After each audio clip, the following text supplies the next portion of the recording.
கிறிஸ்தேசுவின் நாமத்தினாலே இந்த காலை நேரத்தை உங்களை வாழ்த்துகிறேன். திரும்ப ஒரு புதிய நாளை நம்ம கண்டு ஆண்டோட சமூகத்திலே காலை நேரத்தில் வர கர்த்தர் நமக்கு கிருபை செய்திருக்கிறார். எப்படி இருக்கீங்க எல்லாரும்? உங்க எல்லாருக்காக நான் ஜெபித்து கொண்டே இருக்கிறேன். இயேசுவோடு கூட பயணிக்கிற இந்த உன்னதமான இந்த பயணம் நிச்சயமாய் ஒரு வெற்றி நிறைந்த பயணமாக, ஒரு மகிமை நிறைந்த பயணமாக ஆண்டவரோடு கூட பயணிக்க நாம் அழைக்கப்படுகிறோம். பாருங்க, சங்கீதம் 62:8 ஜனங்களை எக்காலத்திலும் அவரை நம்புங்கள் என்று பக்தன் சொல்லுகிறார். Trust in him at all times. எக்காலத்திலும் ஆண்டவரை நம்புங்க.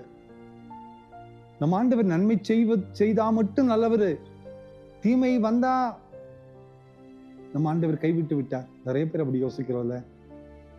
ஆண்டவரே என்ன கைவிட்டார், ஆண்டவரே என்ன கைவிட்டார், ஆண்டவரே என்னை மறந்து போயிட்டார்.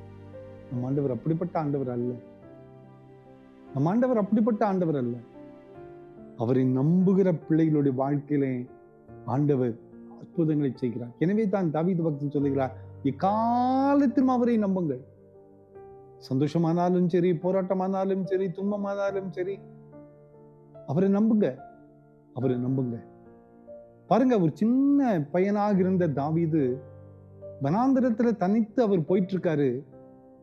ஆடுகளை மேய்த்து கொண்டிருக்கும் போது ஒரு சிங்கம் வருகிறது, ஒரு கரடி வருகிறது.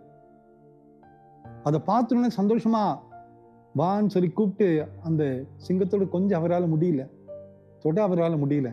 அதை பார்த்தவுடன் ஒரு பயம், ஒரு நடுக்கம், ஒரு ஒரு ஒரு பயம். ஆனா அந்த சிங்கத்தை கண்டு ஓடாதபடி அதுக்கு எதிர்த்து நின்று அதை பீறி ஜெயிக்கிறதை பார்க்கிறோம். ஒருவேளை ஏன் ஆண்டவர் அதை அனுமதித்தாரு? தாவீது ஆண்டவருக்கு பயந்த மனிதன் தானே, தாவீது ஆண்டவரோடு கூட இருக்கிற மனிதன் தானே.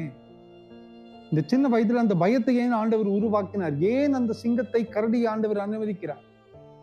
நம்ம யோசிக்கிறோம்ல. இந்த ஆண்டவருக்கு தெரியுங்க, ஆண்டவருக்கு தெரியும். நீ இந்த சிங்கத்து முன்னால, இந்த கரடி முன்னால இன்னைக்கு நீ நின்னாதான் நாளைக்கு நீ கோலியாத்து முன்னால் நிக்க முடியும். நீ இந்த சிங்கத்துக்கு முன்னால் நின்று ஜெயிதாதான் நாளைக்கு கோலியாத்தை மேற்கொள்ள முடியும். சவுல் கிட்ட போய் நிக்கிறான் தாவீது, இந்த பெலிஸ்தீனை கொல்ல என்னால முடியும். இப்போ சவுல் ராஜா யோசிக்கிறார், நீ சின்ன பையன், உனக்கு என்ன தெரியும்? உன் கையில என்ன இருக்கு? கவன் தான் இருக்கு. இந்த கவனை தூக்கிட்டு என்ன பண்ணுவ? முறையில போய் உட்காரு.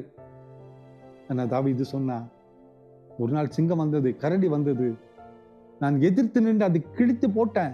இந்த கோலியாத்தனுக்கு ஏமாத்திரம். சவுலால பேசவே முடியல. போ, நீ போய் யுத்தம் பண்ணு. அந்த இடத்துல கர்த்தர் மிகப்பெரிய அற்புதத்தை செய்தார். ஒருவேளை இன்னைக்கு நம்ம வாழ்க்கையில கஷ்டத்தையும் துன்பத்தையும் ஆபத்தையும் நாம் அனுமதிக்கிறார் என்றால் நம்மை அழிப்பதற்காக அல்ல, நம்மை உருவாக்குவதற்கு. பின்னால ஒரு மிகப்பெரிய வெற்றியை நாம் பெறுவதற்கு இது ட்ரைனிங் தான், இது பயிற்சி தான், இது டெஸ்ட் தான். கவலைப்படாதீர்கள். பைபிள் சொல்லுது, எக்காலத்திலும் அவரை நம்புங்கள். அவர் அனுமதிக்கிற பாடுகள் நம்மை அழித்து விட அல்ல, நம்மை உருவாக்க. எனவே அந்த சூழ்நிலையில் நம் கர்த்தரை நம்பும் போது நாம் பெற வேண்டிய வெற்றி மிகப்பெரிய வெற்றியாய் இருக்க போகிறது. நம்ம தேடி வருது. கவலைப்படாதிருங்க.